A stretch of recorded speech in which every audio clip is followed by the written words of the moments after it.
बिस्मिल्लाहिर्रहमानिर्रहीम अस्सलाम वालेकुम and welcome back to my channel educational tips. कैसे हैं आप सब? उम्मीद करती हूँ आप सब बच्चे बिल्कुल ठीक होंगे। स्टूडेंट्स, आज ही मैं आपके साथ शेयर करूँगी क्लास 6 की साइंस की बुक, और ये इसका हम लोग आज से शुरू कर रहे हैं। तो आज मैं आपके साथ शुरू करूँगी unit number 1 human organ system.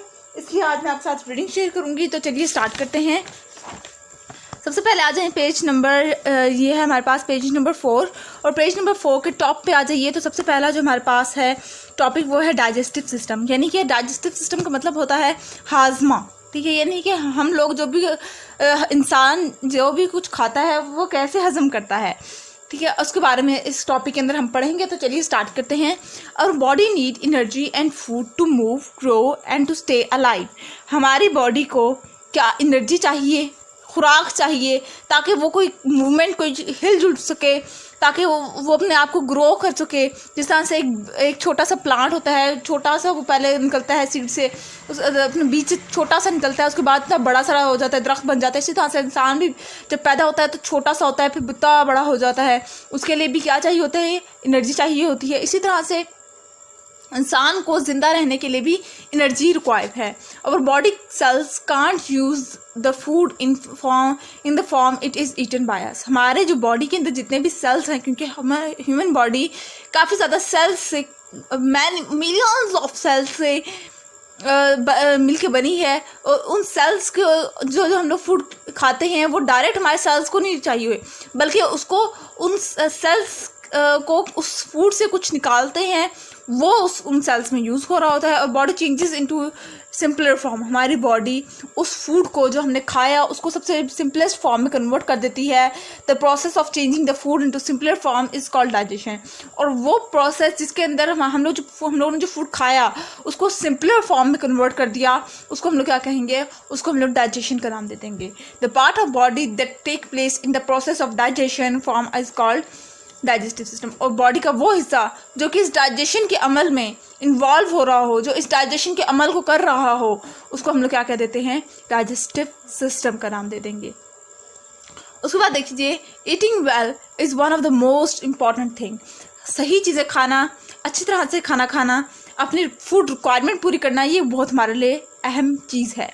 We can do to keep our body healthy. और हम लोग ये क्यों करते हैं? ताकि हम लोग अपनी बॉडी को हेल्दी रख सकें। Different food are the source of nutrients. मुख्तलिफ तरह के जो फूड्स हैं वो हमारे न्यूट्रिएंट्स का सोर्स हैं, न्यूट्रिएंट्स हासिल करने का ज़रिया हैं। Nutrients are the useful part of our food. और ये न्यूट्रिएंट्स हमारे फूड का यूज़फुल पार्ट्स होते हैं, जिससे carbohydrates, proteins, fats, vitamins, minerals etcetera are the nutrients. ये सारे क्या हैं? ये न्यूट्रिएंट्स होते हैं। और digestive system break down nutrients into simpler molecule. हमारे डाइजेस्टिव सिस्टम है वो इन न्यूट्रिएंट्स को छोटे छोटे मॉलिक्यूल्स में डिवाइड कर देता है। This simpler molecule can pass through the wall of digestive tube to enter the blood. अब ये छोटे छोटे जो सिंपलर मॉलिक्यूल्स होते हैं ये फिर हमारे डाइजेस्टिव ट्यूब से ब्लड में एंटर होते हैं। The blood carries them to every cell to produce energy और to become part of our the body. अब ये जो जब ब्लड में मिल जाते हैं तो ब्लड फिर हर हमारे बॉडी के सेल्स को प्रोवाइड करता है, ताकि वो ब्लड में से जो फूड जो मिल चुका है सिंपलर फॉर्म में है वो फिर उसको सेल्स में जब जाते हैं तो फिर वो उसको एनर्जी में कन्वर्ट कर देते हैं, और जो हमारे वो पार्ट ऑफ बॉडी के अंदर शामिल हो जाते हैं। ये देखिए, ये इस तरह से करके लोगों ने डायग्राम भी बनाई हुई है। उसके बाद फिर आ जाते हैं नेक्स्ट टॉपिक पर, जो कि है हमारे पास where and how digestion occur. Digestion कहाँ से शुरू होती है और ये किस तरह से होती है? The process of digestion occur in a long tube called alimentary canal. अब जो हमारे जो डाइजेशन का जो हाजमे का जो प्रोसेस है, ये जो अमल है, ये एक लॉन्ग ट्यूब से स्टार्ट होता है। और इस लॉन्ग ट्यूब को हम लोग क्या कहते हैं? उसको हम लोग एलिमेंट्री कैनल कहते हैं। It start from the mouth and and at the anus. ये हमारे मुंह से शुरू होता है और हमारे एनस तक जाके ख़त्म होता है, ठीक है। उसके बाद फिर आ जाते हैं, सबसे पहले जो हमारे जो डाइजेशन का प्रोसेस है सबसे पहले जहाँ पे शुरू होता है वो हमारे माउथ से होता है। माउथ में किस तरह से होता है देखते हैं। The process of digestion begins from our mouth. हाजमे का जो प्रोसेस है वो हमारे मुंह से शुरू होता है। Our teeth break the food into small pieces by cutting and grinding. हमारे जो दांत है वो हमारे जो हम लोग फूड खा रहे हैं, अगर हम या फॉर एग्जाम्पल अगर मैं रोटी खा रही हूँ तो उसको छोटे छोटे रोटी को पीसेस में कन्वर्ट कर देता है हमारे टीथ, ठीक है। The tongue mix food with saliva अब हमारे जो ज़ुबान का अमल क्या है इस डाइजेशन के प्रोसेस में, वो ये है कि हमारे जो ज़ुबान से जो सलाइवा है, जो किस तरह से उस एक ग्लैंड है हमारे ज़ुबान के अंदर, सलाइवरी ग्लैंड, ठीक है, उसके सलाइवरी ग्लैंड जो है वो सलाइवा प्रोड्यूस करता है, इनके थूक, ठीक है। अब थूक हमारा जो फूड है वो उस थूक के अंदर मिक्स हो जाता है और यूँ हमारे हलक में चले जाता है। Saliva starts the digestion of carbohydrates. Saliva जो होता है वो हमारे उस फूड के जो कार्बोहाइड्रेट्स हैं उनको डाइजेस्ट करना शुरू हो जाता है। After some time the food is in the mouth become soft and moist. अब कुछ देर बाद जो हमारे मुंह में जो खाना होता है, यानी कि अगर मेरे मुंह में रोटी का नवाला होगा तो वो बहुत सॉफ्ट हो जाएगा, ठीक है, यानी कि वो काफ़ी पिघला पिघला सा हो जाएगा। The tongue pushes the food to the back of our mouth. अब हमारी जो टंग है वो फिर उसको हलक में लेके जाती है, उस फूड को हलक में हमारे लेके जाती है फूड को, ठीक है। अब ये देखिए यहाँ पर ये लोगों ने एक्सप्लेन भी किया हुआ डायग्राम के थ्रू। ये माउथ है, ये होता है हमारा माउथ, और ये एनस होता है, ठीक है। अब यहाँ पे ये वाले आप लोगों को डायग्राम थोड़ी सी बात समझ आएगी जब आप पूरा के पूरा डाइजेस्टिव सिस्टम के प्रोसेसेस पढ़ लेंगे। अब teeth are the main tool we use to break down food in the mouth. हमारे जो टीथ हैं वो एक मेन टूल हैं जिसके थ्रू हम फूड को छोटे छोटे पीसेज में कन्वर्ट कर देते हैं। We must take care of them to make them strong. हमें चाहिए कि हम अपने दांतों का ख्याल रखें। ड्रिंक प्लेंटी ऑफ मिल्क, हमें दूध पीना चाहिए। यूज ट्विग मिसवाक जिसको कहते हैं, और brush to clean the teeth, avoid too much sweets. अब इसी तरह से हम लोग को अच्छी तरह से हम लोग को मिसवाक करना चाहिए, हम लोग या फिर हम लोग को ब्रश करना चाहिए, और अवॉइड टू मच स्वीट्स, यानी कि हम लोग को ज़्यादा से ज़्यादा मीठी चीज़ों से अवॉइड करना चाहिए क्योंकि उससे हमारे दांतों में कीड़ा भी लग सकता है। अब नेक्स्ट टॉपिक पे आते हैं। नेक्स्ट जो है हमारे पास है वो है oesophagus.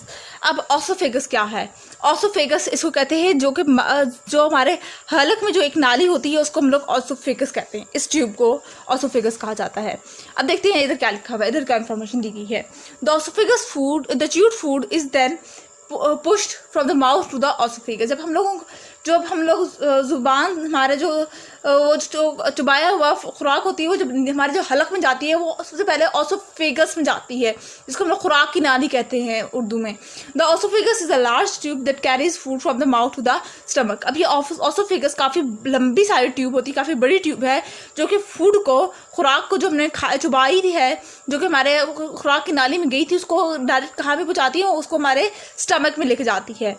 The esophagus uses wave-like muscular movement to push the food to the stomach. अब esophagus एक wave-like movement, muscular movement show करती है जो कि फूड को स्टमक तक पहुंचाती है। These waves-like movement are called peristaltic movement and the process is known as peristalsis. अब ये जो मूवमेंट होती है जो कि फूड को स्टमक तक लेके जाती है, इसको हम लोग, इस मूवमेंट को क्या कहते हैं? इसको हम लोग पेरिस्टलेटिक मूवमेंट कहते हैं। और होल प्रोसेस को जिसके अंदर स्टमक तक फूड जा रहा है उसको हम लोग क्या कहते हैं? उसको हम लोग पेरिस्टलाइसिस कहते हैं। अब आगे जाते हैं। Extend your thinking. Is it possible for food we eat to go into the stomach and intestine even when we are upside down? Explain it. अब वो कह रहे हैं कि क्या ये पॉसिबल है कि अगर हम लोग कोई चीज़ हम लोग खुद खा रहे हैं वो डायरेक्ट हमारे स्टमक में जा रही है, उसके बाद हमारे इंटेस्टाइन में चली जाए, even when you are upside down, जब यहाँ तक है कि आप अपने अपसाइड डाउन कर रहे हो। एक्सप्लेन, क्या ये पॉसिबल है? तो आप लोगों ने इसका मुझे कमेंट बॉक्स में आंसर ज़रूर बताना है। और फिर मैं आपके साथ अपनी इसका जो नेक्स्ट पार्ट होगा रीडिंग का, उसके अंदर मैं आपके साथ इसका आंसर भी शेयर कर दूंगी। उसके बाद अब देखिए ऑसोफेगस ने कहाँ तक पहुँचाया था खुराक को?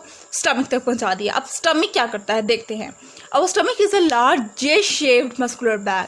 हमारा जो स्टमक है वो जे शेप एक बैग है जो कि जिसके अंदर फूड जाता है। It mix the food with digestive juice. अब एक डाइजेस्टिव जूस भी स्टमक के अंदर मौजूद होता है, एक हाजमे का, जो हम लोग कह देते हैं हाजमे का शरबत मौजूद होता है, जो कि अब जब फूड जो है हमारा स्टमक में जाता है तो वो डाइजेस्टिव जूस के साथ मिक्स हो जाता है। The digestive juice begins the process of proteins, meat, egg, milk, pulse etcetera. अब डाइजेस्टिव जूस जो है वो जो हम लोगों ने फूड जो है उसके अंदर से प्रोटीन जितने भी हैं वो निकाल लेता है। The food spends about 4 hours in the stomach. अब जो हम लोगों ने फूड खाया है वो 4 घंटे हमारे स्टमक में ही रहता है। The digestive juice in the stomach also contain N acid. अब जो हमारे जो डाइजेस्टिव जूस है ना वो उसके जो स्टमक में मौजूद है उसके अंदर एक एसिड भी मौजूद होता है। The acid kills the germs present in our food. अब ये एसिड जो है ये हमारे लिए एक अच्छाई का काम करता है। कहते हैं एसिड बहुत ज़्यादा डेंजरस होता है लेकिन ये वाला एसिड हमारे लिए हेल्पफुल है। क्यों? क्योंकि हमारे फूड में जितने भी जर्म्स होते हैं वो किल कर देता है, ख़त्म कर देता है वो acid. It also help in the digestion of protein. इसी तरह से ये जो एसिड है ये हमारे प्रोटीन्स को भी डाइजेस्ट करने में मदद करता है। तो आज के लिए यहाँ तक। इंशाल्लाह नेक्स्ट पार्ट के अंदर मैं आपके साथ इसके बाकी का जो रीडिंग का है वो भी शेयर कर दूँगी। तो आज के लिए बस इतना चाहिए। अगर आप लोगों को मेरी ये वीडियो अच्छी लगी है तो मेरी चैनल को सब्सक्राइब करना मत भूलिएगा, वीडियोस को लाइक कर दीजिएगा। मिलती हूँ किसी और वीडियो में। दुआ में याद रखिएगा, अपना ख्याल रखिएगा। अल्लाह हाफ़िज़।